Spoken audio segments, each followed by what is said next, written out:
नमस्कार मंडळी, आज आहे संडे आणि आज आपण बनवणार आहोत हेल्दी असा नाश्ता। बघा मुगाला किती छान मोड आले आहेत। त्यासाठी मी बारीक कांदा चिरून घेतला, कुकरमध्ये थोडं तेल घातलं, बारीक कांदा परतायला ठेवला।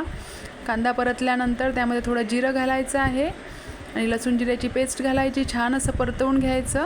सगळे मसाले ॲड करायचे, चवीपुरतं तिखट, हळद, धने पावडर आणि मीठ, आणि त्यानंतर मोड आलेले मूग घालायचे आहे। छान असं परतवून घ्यायचं बघा अशा पद्धतीने।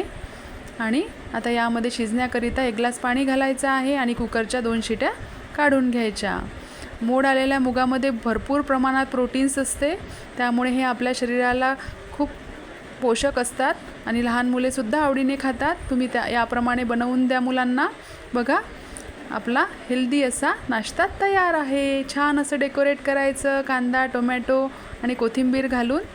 चला तर मग आपला नाश्ता तयार आहे, या खायला।